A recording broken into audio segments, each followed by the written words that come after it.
Olá! O tema do vídeo de hoje é o panda, esse animal super carismático, muito difícil de não se apaixonar e que é símbolo da proteção animal e da ecologia pelo mundo. Nós o chamamos de urso panda, mas nem sempre foi assim.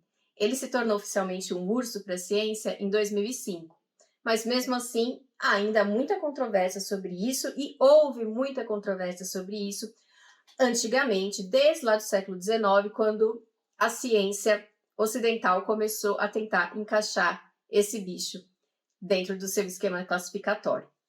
Isso porque ele tem muitas semelhanças com o panda vermelho, principalmente em relação ao crânio, em relação à dentição e também no osso sesamoide, que é um osso parecido com um falso dedo, um falso polegar opositor que o panda tem, que ajuda ele a segurar o bambu. Mas, de qualquer modo, hoje ele é chamado de urso, está dentro da família Ursidae. Existe o panda gigante, né? Ele é considerado uma subespécie, porque também existe o panda de Qinling, que é um panda diferente. Ele é fruto de uma mutação genética que ocorreu por ele habitar áreas somente da montanha de Qinling, então é uma população separada. E ele tem essa coloração, então, marrom, é bastante diferente do que a gente está acostumado a ver. Mas é um panda bastante raro. O panda hoje, ele habita somente áreas do centro-sul da China, mas nem sempre foi assim. Antigamente, a sua distribuição era muito maior, chegando até Pequim, áreas mais ao sul e mais ao leste da China, até mesmo nas planícies do Tibete e em Mianmar.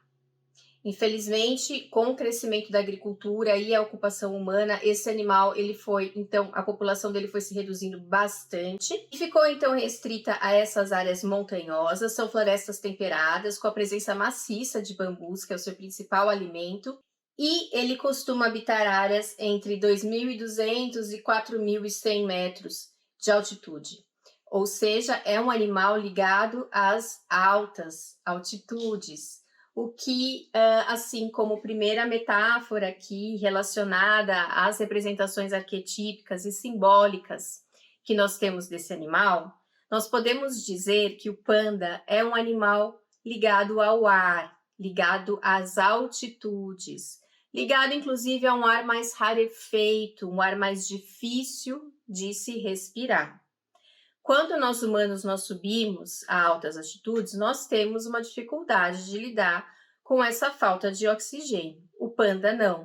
E como metáfora aqui para nós podemos imaginar que dentro dessa simbologia, em situações onde nos falta ar, onde a gente não consegue respirar direito, ou seja, a gente está desconfortável com alguma coisa, a gente está se sentindo restrito, com os movimentos restritos, a gente não está conseguindo lidar muito bem com aquela situação porque a gente acha que falta recursos para nós, ele vai nos ensinar a lidar com a escassez e tirar o melhor proveito do lugar onde nós estamos.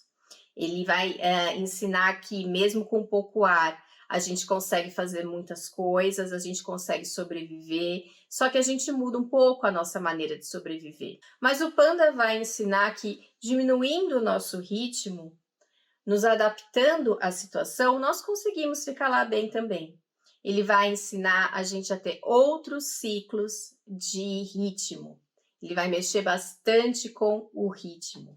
A figura do panda, ela é uma representação arquetípica do lidar com a falta de possibilidades, do lidar com a escassez, com poucas escolhas, e como que a gente tira o melhor proveito da situação na qual a gente se encontra.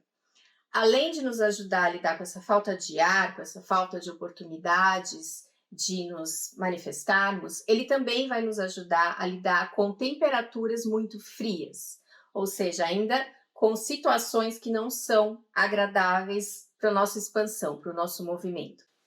Porque ele habita áreas de temperatura subalpina, então é bastante frio. E como que ele lida com isso? De uma maneira muito interessante.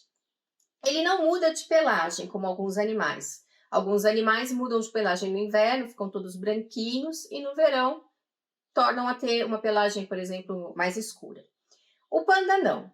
O panda é do mínimo esforço, mas do mínimo esforço no bom sentido, porque ele não vai ficar despendendo um monte de recursos se ele está vivendo em uma situação onde não há abundância de recurso. Então, o que ele faz? Ele usa a inteligência. Ele tem partes do corpo brancas e partes do corpo pretas. Portanto, ele consegue se camuflar relativamente bem na neve e se camuflar relativamente bem nas sombras das florestas quando não há neve, nas outras estações. Então, é também um ensinamento de, em épocas ou locais nas quais nós não temos como ficar desperdiçando energia, por exemplo, com pessoas ou com situações, use a inteligência e se coloque ali de uma forma confortável. Você vai ficar confortável em qualquer estação do ano. Essa é mais uma metáfora relacionada a essa representação arquetípica do panda. Além disso, há a questão da escassez do alimento. O panda, ele pode ser considerado um onívoro no sentido de que raramente se vê ele comer um animal, muito raramente, ou uma outra fonte vegetal que não seja o bambu. Mas ele escolheu, ao longo da sua evolução, provavelmente por questões de competição com o urso negro asiático, por exemplo, ou outros animais, ele escolheu se alimentar de bambu, quase que exclusivamente de bambu. E isso traz para ele diversos problemas. Digerir para ele o bambu não é algo muito fácil. Ele não tem um estômago de herbívoro, que seria o ideal para fazer essa digestão.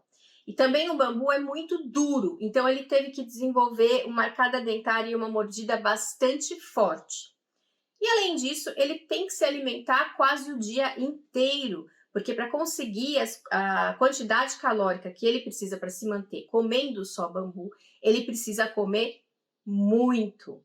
Mas, vivendo em um lugar onde só tem bambu, ele se aproveitou disso e consegue viver, consegue se manter, nos ensinando mais uma vez a lidar com esse tipo de situação. Além de viver em ambientes escassos em ar e escassos em alimento, o panda, que lida muito bem com essas situações, é um animal que lida muito bem com a solitude. Ele pode ser considerado simbolicamente um monge que resolve se isolar e viver no alto das montanhas, porque inclusive é exatamente onde ele vive. Os pandas, eles preferem a solitude. Eles gostam de ficar sós, eles têm os seus próprios territórios, tanto os machos quanto as fêmeas, eles não gostam de dividir o território com ninguém e eles só se encontram quando foi para reproduzir. Então, ele é aquele animal que vai também nos ensinar a importância de estarmos conosco mesmos, a importância de nos conhecermos profundamente, de diminuir o nosso ritmo, para estarmos nos compreendendo. Há momentos na vida para ficar com muita gente, para celebrar, para estar junto, e há momentos em que a solitude é necessária. Reparem que eu estou usando a palavra solitude e não solidão. Solitude é estar só e estar bem. Solidão é se sentir só. O que pode ocorrer fisicamente, você pode estar realmente sozinho, ou você pode estar em uma multidão e ainda assim se sentir solidão, se sentir só. A solitude não. A solitude indica que você está só num ambiente, mas que você está bem. Ela pode ser muito benéfica.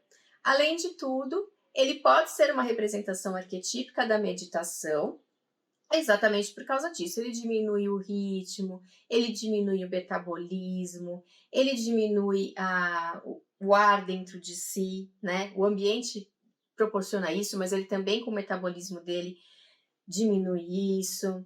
Ele passa muito tempo comendo lentamente, ele passa muito tempo descansando, ele gosta muito de descansar, até porque é uma necessidade nesse tipo de ambiente. Agora, se precisar correr, ele corre sim, se precisar se defender de predadores, ele se defende sim, principalmente subindo nas árvores. Eles são excelentes escaladores, alguns pandas são mais ativos do que outros, mas de qualquer forma eles gostam bastante de escalar e de ver essa amplitude do mundo. Então, realmente é uma representação arquetípica de um monge que está ali no topo do mundo, fazendo aquela reflexão, observando, se conhecendo, estando consigo mesmo. Mesmo estando sós, os pandas não se sentem sós, porque eles se comunicam com outros pandas, por exemplo, pela vocalização. Então, eles usam bastante o sentido da audição, eles se escutam bastante, e por essa escuta, eles sabem o humor do outro que está lá no território. Por isso que pode ser muito útil, né? Vou passar por aqui, não vou passar por ali, o que eu vou fazer? Mas o principal sentido do panda é o olfato. Esse sentido que nós conversamos aqui em diversos vídeos, que é um sentido que os humanos deixaram de lado, deixaram de continuar evoluindo e valorizando, mas que é muito importante para muitos animais, e o panda é um deles. Então, o panda ele deixa sinais no seu território, sinais de cheiro, ele deixa urina, ele deixa fezes, ele esfrega suas glândulas em árvores, para que o outro panda passando por ali saiba que aquele território já tem dono e também saiba quem ele é. Ele tira muita informação daquele cheiro. Então, são sinais olfatórios que ele deixa por aí. E por esse cheiro ele vai saber se é fêmea, se está no cio, se é macho, qual é a idade. Ele sabe muitas coisas pelo cheiro que está muito além da gente compreender ainda. Mas é muito interessante, porque ele é só, ele gosta da solitude, ele gosta de estar sozinho, mas não é por isso que ele se isola totalmente do mundo, e isso é uma coisa também importante que o panda está dizendo para nós. Quando a gente tem essa necessidade da solitude, não significa que a gente vai cortar laços com as outras pessoas, porque nós somos animais sociais, humanos são animais sociais. Os pandas também são, da maneira deles. Eles estão sós, eles estão ali no seu processo, né, que a gente está comparando aqui com o processo de autoconhecimento, um processo de baixar o ritmo, um processo de entender as dificuldades que estão acontecendo, mas eles estão ligados em todo mundo que está ao redor deles, que é claro também o que a gente deve fazer, continuar ligado com as pessoas que a gente ama, que a gente gosta, né? Não cortar relações, mas às vezes a gente tem que dar a entender que é preciso um tempo só, tanto para as pessoas que a gente ama quanto para o mundo em si. Mas não é por isso que a gente vai se alienar de tudo que existe.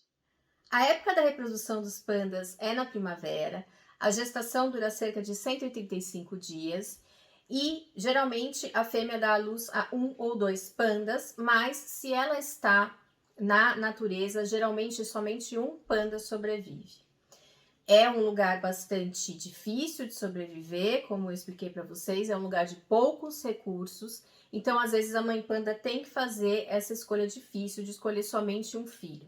Apesar da gente achar isso uma crueldade, nós podemos compreender isso como ela está dando uma chance de vida real àquele que ela escolheu, enquanto se ela escolhesse os dois, possivelmente os dois iriam morrer. É muito difícil isso pra gente, mas às vezes a gente tem que fazer escolhas muito difíceis na nossa vida também. E essa é mais uma metáfora, né, pra gente entender aqui e trabalhar com a representação arquetípica que o panda nos traz, desse ser que é bastante sábio, que sabe viver em situações muito difíceis e tirar o melhor proveito delas, que às vezes a gente realmente precisa tomar esse tipo de decisão e que para tomar esse tipo de decisão, a mãe panda leva em conta a coisa mais importante, que é a vida. Então, ela também nos ensina a fazer aquele negócio do peso e da medida de uma maneira, de modo que a gente escolha sempre valorizar a vida, valorizar o que é mais importante para nós, valorizar o que é importante de verdade quando a gente tem que fazer escolhas difíceis. Mas, continuando, o bebê panda, ele é cerca de 900 vezes menor do que a mãe panda. Ele é considerado o menor filhote de mamífero em relação ao tamanho do corpo da mãe. Ele só não é menor do que filhotes de cangurus, de marsupiais, né? Em geral, porque eles nascem e vão direto para a bolsinha. Mas o bebê panda, ele, apesar de o panda não ser um marsupial, ele é realmente muito pequenininho.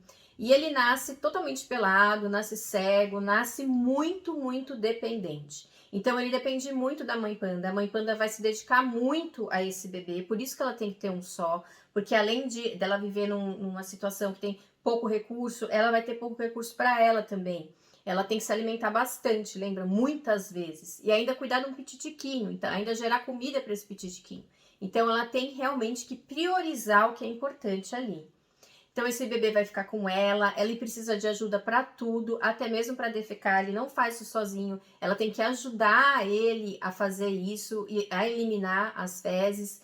Muitos bebês pandas morreram em cativeiro de constipação porque os cientistas ainda não compreendiam que ele precisava dessa ajuda.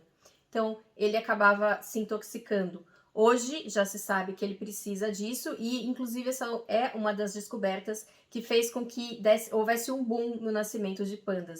Então, esse bebezinho panda, ele vai ficar com a mãe até mais ou menos um ano, quando há o desmame, mas ele já começa a se alimentar de bambu aos 6 meses de idade, mais ou menos. Bom, não há como não falar de pandas e não falar de como eles são desastrados. E como assistir um panda se movimentar é para nós humanos muito engraçado, muito divertido, porque ele é desastrado mesmo. O corpo dele é todo arredondado, ele não tem um centro de gravidade muito bom quando ele está descendo, por exemplo, uma colina, o que faz com que ele role a maior parte das vezes, com que ele se desequilibre e caia. Mas esse rolar, ele é um comportamento que ocorre não só nesses momentos, mas durante todo o dia do panda. O panda adora rolar. Alguns cientistas dizem que é porque ele descansa muito para economizar energia. Então, se você está descansando, por exemplo, por cerca de 2 horas, 1 hora, que é o que o panda faz, ele descansa em vários momentos do dia, né? Ele chega a descansar 40% do seu dia, mais ou menos de 8 a 9 horas, mas em momentos picados, não direto, né? Mas quando a gente está muito tempo descansando, muito tempo sentado, às vezes a nossa perna ela começa a formigar, né? Então alguns cientistas acreditam que por causa disso, quando eles levantam fica difícil de andar, assim como fica para a gente também, e eles preferem rolar. E eles rolam muito bem, porque eles são bem arredondados mesmo, eles têm esse corpinho arredondado, mas os cientistas também observaram que eles gostam de rolar. Eles gostam, é como se fosse uma brincadeira para eles sentem prazer em sair por aí rolando. Então, eles fazem isso desde pequenos, é uma coisa que para eles é divertida, é uma coisa que, além de tudo, está economizando energia novamente, porque para que andar e gastar energia se eu posso rolar? Então, o panda ele é um animal muito sábio em economizar energia, muito sábio em manter um ritmo de vida bem suave, bem de boas.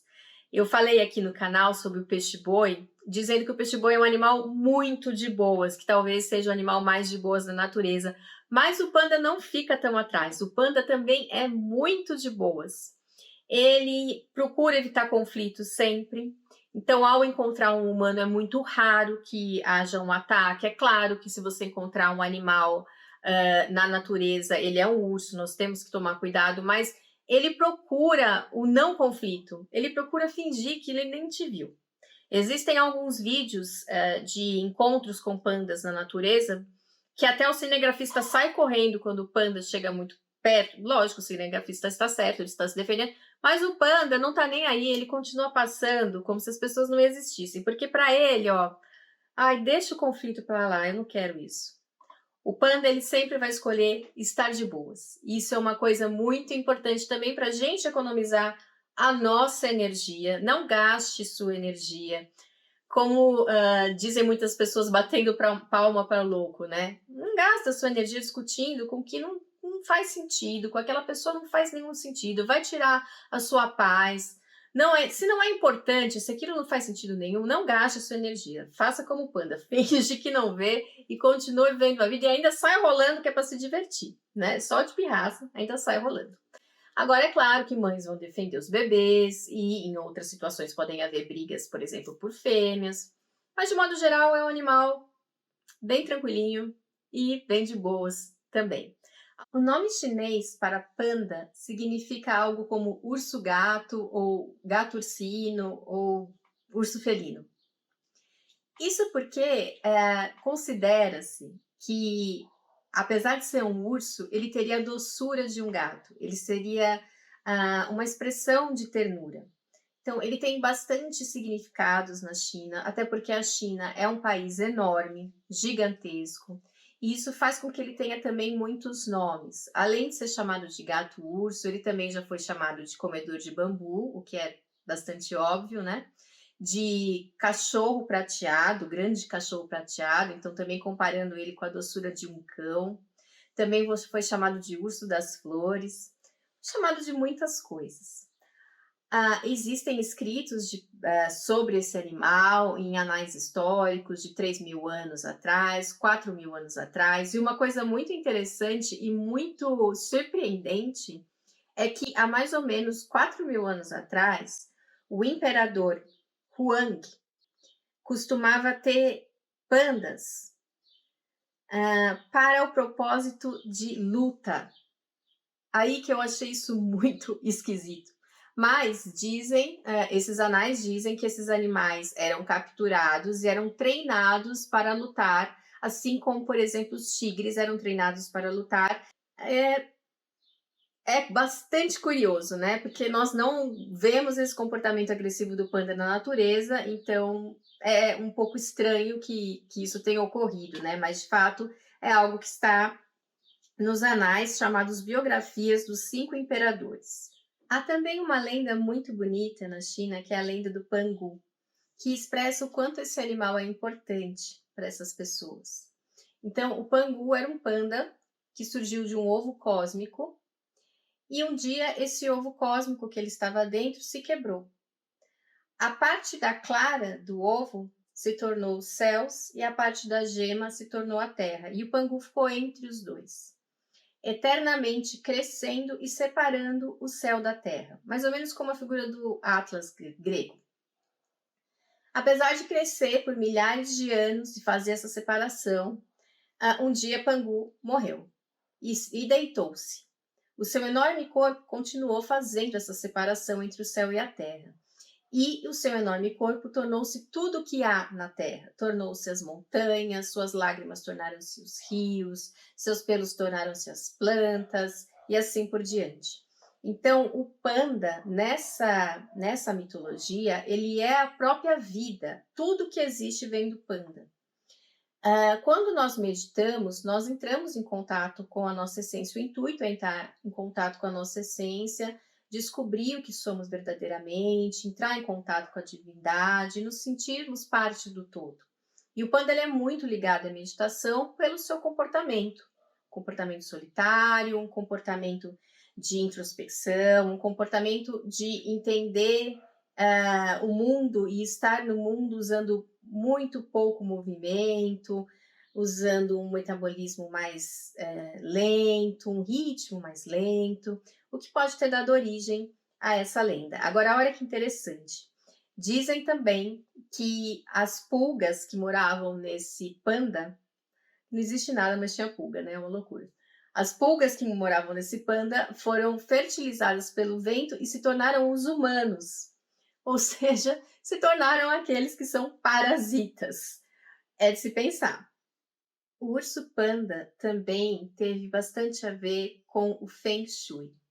O Feng Shui, para os chineses, principalmente na dinastia Sung, o Feng Shui ele influenciou muito os filósofos dessa dinastia. Ele é a arte de harmonizar a casa dos vivos e dos mortos com a ordem cósmica, com os ventos cósmicos, com a energia cósmica. Ou seja, viver em harmonia com o seu ambiente, em integração total com esse ambiente, tirando desse ambiente o que há de melhor. Então, dentro dessa filosofia, acreditava-se que imagens de ursos pandas deveriam ser colocadas nas frentes das casas para proteção, porque afinal de contas os ursos pandas eles têm um território que é só deles, né? E eles fazem essa proteção de uma maneira bastante tranquila, né? Em relação aos outros pandas de modo geral, uma proteção preventiva com odores, etc. E se precisar eles também brigam. E também colocar imagens de pandas junto a mães faria com que elas tivessem um bom parto e com que elas tivessem força para tanto para levar a gestação, como força para o parto e também posteriormente para criar o filho, justamente porque a mãe panda ela é muito dedicada e ela tem que colocar toda a sua força e energia naquele momento de uma maneira bastante evidente, né? Porque o seu ambiente ele realmente é escasso. E também o urso panda, ele é um símbolo do yin e do yang, ou seja, daquela filosofia que diz que o uno ele se divide em dois, ele se torna múltiplo. Então, a nossa essência, ela tem esse duplo, ela tem o masculino e o feminino, o receptivo e o ativo, a água e o fogo. Então, esse par de opostos presente no Yin Yang, que é bastante importante dentro das filosofias chinesas, né? Principalmente no taoísmo, por exemplo. O taoísmo vai nos dizer que todo mundo é composto por essas energias opostas que se complementam e que criam esse movimento para tudo que existe.